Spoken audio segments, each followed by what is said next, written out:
సింగరేణి కారుణ్య నియామక పత్రాల పంపిణీ కార్యక్రమం రాజకీయంగా వేడి పుట్టేస్తోంది.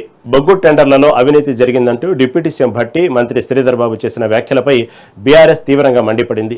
కాంగ్రెస్ ప్రభుత్వం తన వైఫల్యాలను కప్పిపుచ్చుకునేందుకే నిరాధార ఆరోపణలు చేస్తుందని మాజీ మంత్రి కొప్పుల ఈశ్వర్ ధ్వజమెత్తారు. తాడిచర్ల బ్లాక్ అంశంలో వాస్తవాలను వక్రీకరిస్తున్నారని, సింగరేణిలో అవినీతి జరిగితే స్వతంత్ర విచారణకు ప్రభుత్వం సిద్ధమా అని సవాల్ విసిరారు. కేసీఆర్ హయాంలోనే కార్మికుల సంక్షేమం బలోపేతమైందన్నారు. దీనిపై మరింత సమాచారం మా ప్రతినిధి నరేష్ కుమార్ లైవ్ లో అందిస్తారు. సీఎంగా ఉన్నటువంటి మల్లు భట్టి విక్రమార్క 2 రోజుల పర్యటనలో భాగంగా మంచిర్యాల జిల్లాకు వచ్చేశారు. మరి ఈ క్రమంలోనే సింగరేణి ప్రాంతంలో ఉన్నటువంటి కారుణ్య నియామకాల కింద ఎంపికైనటువంటి 335 మంది అభ్యర్థులకు నియామక పత్రాల కార్యక్రమంలో భాగంగా ఇటు మంచిర్యాల జిల్లా కేంద్రంలోని ప్రైవేట్ ఫంక్షన్లో కార్యక్రమం నిర్వహించారు. మరి ఈ క్రమంలోనే ఇటు బీఆర్ఎస్ పార్టీ హయాంలోనే ఇటు సింగరేణి ప్రాంతంపై జరిగినటువంటి అవినీతిపై పలు వ్యాఖ్యలు చేశారు. మరి దీనికి సంబంధించి సింగరేణి కార్మికుల్లో ఆందోళన వ్యక్తం అవుతుంది. మరి ఈ క్రమంలోనే ఇటు గత బీఆర్ఎస్ ప్రభుత్వ హయాంలోనే అంతులేని అవినీతి చోటు చేసుకుందని చెప్పేసి ఇటు ఉప ముఖ్యమంత్రి భట్టి విక్రమార్కతో పాటు ఇటు శ్రీధర్ బాబు కూడా పలు వ్యాఖ్యలు చేశారు. మరి దీనికి సంబంధించి హరీష్ రావు ఇటీవల పర్యటించినటువంటి సందర్భంలో సింగరేణిలో జరిగినటువంటి అవినీతి కుంభకోణాలపై పలు అంశాలను ప్రస్తావిస్తూ పవర్ పాయింట్ ప్రజెంటేషన్ కూడా ఇచ్చారు. మరి ఈ క్రమంలోనే ఇచ్చినటువంటి అబద్ధాల ప్రజెంటేషన్ అని చెప్పేసి మన భట్టి విక్రమార్క గారు పేర్కొన్నారు. మరి దీనికి సంబంధించి పూర్తి వివరాలను తెలియజేసేందుకు మనతో పాటు మాజీ మంత్రి కొప్పుల ఈశ్వర్ గారు ఉన్నారు. దాంతోపాటు టీబీజీ కేసు అధ్యక్షుడు రాజిరెడ్డి గారు ఉన్నారు. మరి దీనికి సంబంధించిన పూర్తి వివరాలను వారిని అడిగి తెలుసుకునే ప్రయత్నం చేస్తున్నారు. సార్ చెప్పండి, ఇటు భట్టి విక్రమార్క గారు కూడా ఒక వ్యాఖ్యలు చేశారు. హరీష్ రావు గారు పర్యటించి ఇటు పవర్ పాయింట్ ప్రజెంటేషన్లో కూడా 2000 కోట్ల కుంభకోణంకి సంబంధించి ఒక ఆధారాలతో సహా పవర్ పాయింట్ ప్రజెంటేషన్ కూడా ఇచ్చారు. దీనికి సంబంధించి అబద్ధాలు మాట్లాడారు, అబద్ధాల కోరు అంటూ ఒక వ్యాఖ్యలు కూడా చేశారు. మరి దీనిపై మీరేం చెప్పదలుచుకున్నారు? ఇప్పుడు వాళ్ళ అధికారంలో ఉన్నారు, ఆయన స్వయంగా ప్రభుత్వంలో ఉప ముఖ్యమంత్రి ఉన్నారు. నిజంగానే హరీష్ రావు గారు చెప్పినటువంటి అబద్ధాలే అయితే మేము డిమాండ్ చేస్తున్నాం. బీఆర్ఎస్ పార్టీ పక్షాన సిబిఐ ఎంక్వైరీ వేయమని అంటున్నాం. జరిగినటువంటి ఓబీ టెండర్ కుంభకోణాలు కావచ్చు, సోలార్ కావచ్చు, లేదంటే జైపూర్ పవర్ ప్రాజెక్ట్ విషయంలో కావచ్చు, లేదంటే ఏది జెలిటన్ స్టిక్స్ సంబంధించినటువంటి టెండర్లలో కావచ్చు, ఎక్స్ప్లోజివ్కి సంబంధించినటువంటి టెండర్లు కావచ్చు, వీటన్నిటిపైన కూడా సమగ్రమైన విచారణ జరిపించమని అడుగుతున్నాం. ఒకటే ఒక క్వశ్చన్ ఇవాళ అడుగుతాం, రేపు కూడా అడుగుతాం. దీనికి వాళ్ళ దగ్గర సమాధానం లేదు. ఒకటి ఏంటంటే కేసీఆర్ గారు ప్రభుత్వం 10 సంవత్సరాలు ఉన్న కాలం కూడా చాలా టెండర్లు జరిగినాయి. ఆనాడు మైనస్ టెండర్లు ఎందుకైనాయి, ఈరోజు ఏకపక్షంగా ప్లస్ టెండర్లు ఎందుకు అవుతున్నాయి? ఇవి ఎవరిని ఉద్ధరించడం కోసం, ఎవరిని బాగు చేయడం కోసం, సింగరేణి సంస్థను సర్వనాశనం చేయడం కోసం అనేది క్లియర్ కట్గా తెలుస్తున్నది.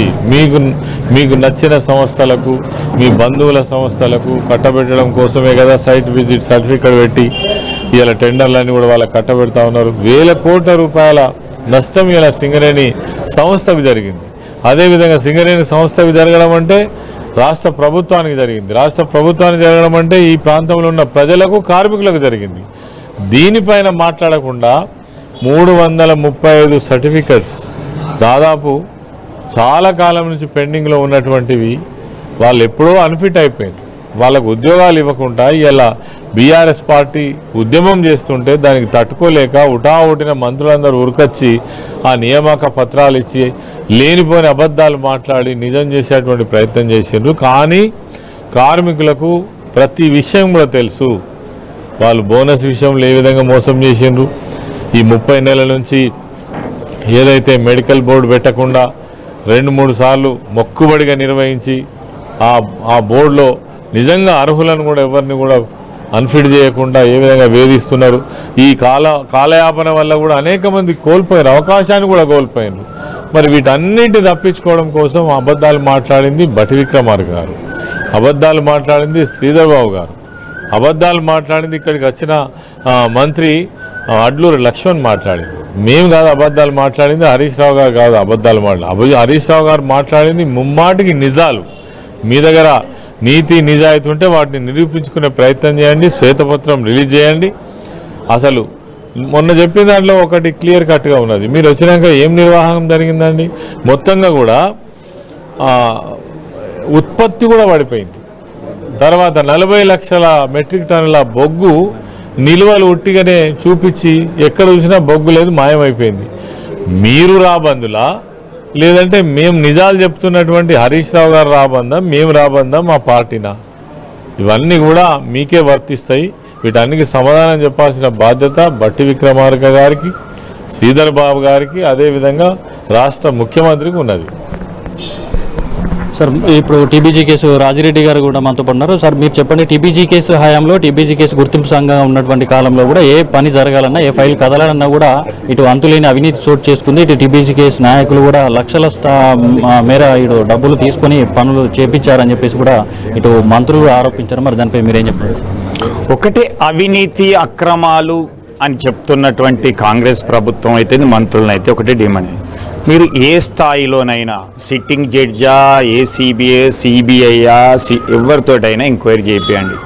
మేము జనరల్ అసిస్టెంట్ నుంచి మొదలుకుంటే జనరల్ మేనేజర్ వరకు, డైరెక్టర్ను మొదలుకుంటే సిఎండ్ఎండి వరకు, యూనియన్ నాయకుడిని మొదలుకుంటే మంత్రులు, ఉప ముఖ్యమంత్రి, ముఖ్యమంత్రి వరకు మీరు ఏ స్థాయిలో ఈరోజు ఎంక్వైరీ చేపిస్తారో చేపియమండి. ఎవడు వాస్తవాలు అనేవి తేలుతాయి. అంతేగాని ఊరికే ఇతరుల మీద ఆరోపణ చేయడానికి తప్పితే ఏదో పర్టికులర్గా చెప్పండి. ఈరోజు మా హరీష్ రావు గారు చెప్పినటువంటి దాంట్లో అంత స్టాటిస్టిక్స్తో, డేట్స్తో సహా ఇతర సంస్థలతో పోల్చి కంపేర్ చేసి చెప్తుంటే ఈరోజు అవినీతి నీకు కనిపిస్తూ ఉంటే దాన్ని కప్పిపుచ్చుకోవడానికి వాళ్ళ హయాంలోనే అయింది అని అంటాను. ఏవి లెక్కలు చెప్పు, ఎక్కడ జరిగింది అంటే మేము 13,119 మందికి ఉద్యోగాలు ఇస్తే అవినీత అదా నువ్వు మాట్లాడేది? అసెంబ్లీలో చేసేటువంటి కౌన్సిల్లో చేసిన మాట్లాడాలా? కాబట్టి నువ్వు ఏసీబీ ఎంక్వైరీ ఇద్దరి మీద ఆల్రెడీ అరెస్ట్ చేసినావు కదా, మరి ఇంకా ఎంక్వైరీ ఎందుకు ఆపేసినావు? మళ్ళీ ఇప్పుడు హరీష్ రావు గారు బీఆర్ఎస్ పార్టీ మా వాళ్ళు అందరు చెప్పిన తర్వాత ఈరోజు నియామక పత్రాలు ఇస్తావు, రేపు త్వరలోనే మెడికల్ బోర్డు అంటున్నావు. కార్మిక వర్గం అంతా ఒకటే అడుగుతుంది, ఎప్పుడో చెప్పు, ఏ వారమో చెప్పు, ఏ డేటో చెప్పు. త్వరలో అని అంటే దానికి రూపం లేనటువంటిది అవుతుంది. మీ ముఖ్యమంత్రి ఇదివరకు భూపాల్పల్లిలో అనేక సార్లు చెప్పిండు కాబట్టి డేట్ చెప్పమని అడుగుతూ ఉన్నారు. అందుకే ఏ స్థాయిలో అయినా ఎంక్వైరీ చేయమని అడుగుతూ ఉన్నాం.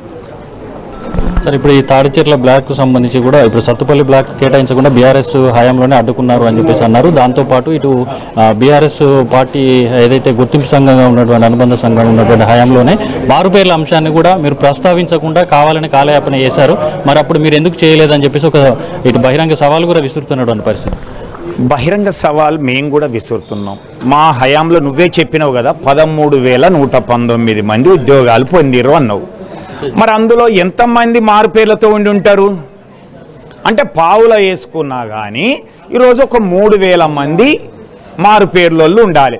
మరి ఏదో చూపి బట్టి విక్రమార్క గారు నీ దగ్గర ఈరోజు 300 మంది కూడా మారు పేర్లోళ్ళు మిగిలి లేరు మా 13,119లో.